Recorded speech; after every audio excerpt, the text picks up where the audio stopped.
Chattanooga has changed a lot in the last 100 years, and Ray Chambers has been here to witness all of those changes. Let's talk a little bit. Is that okay? Well, what do you want to know? We want to know everything. We were river rats. The river was our playground. He says he was always in the water. He was 2 years old in this picture, according to his family.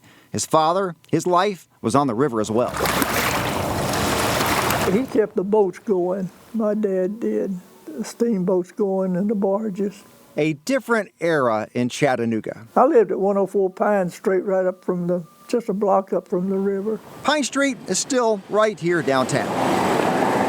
But his address hasn't been here for a long time. This is the area where he grew up. It's now called Power Alley, right next to AT&T Field. I'm 100 years old, and my mind can't go back. Well, he's not 100 just yet, and his family has plenty of things to remind him of the past. Like this book of newspaper clippings from when he was a local boxing champion.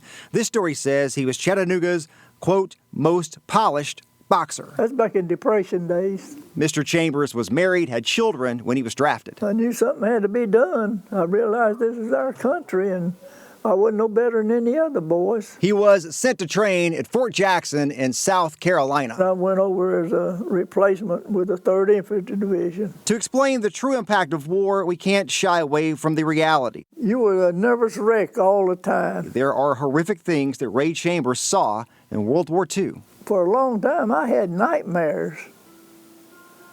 I mean, bad nightmares. All I can tell you, it was hell. That's all. Boys crying.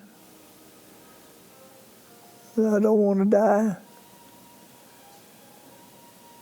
Digging at the dirt.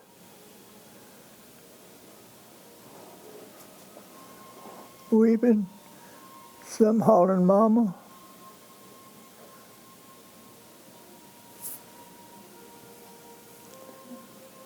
I had that out of my mind.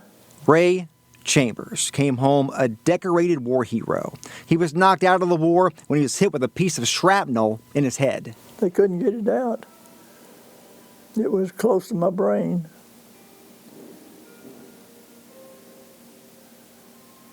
And they didn't get it out here. It's still there. He says his memory is not quite as good as it used to be, but he told me about something he saw back then that is hard to forget. He was on a hospital train on the way to Florida to be treated. Look out the window, and I tell you, there was 1,000 people out there at daylight waving at us. I mean, they had red flags, American flags, and everything, and it was a beautiful sight. Ray Chambers has lived an amazing life. I want to wish him a very happy 100th birthday. If you want to see more of our Price of Freedom stories, go to our website, newschannel9.com.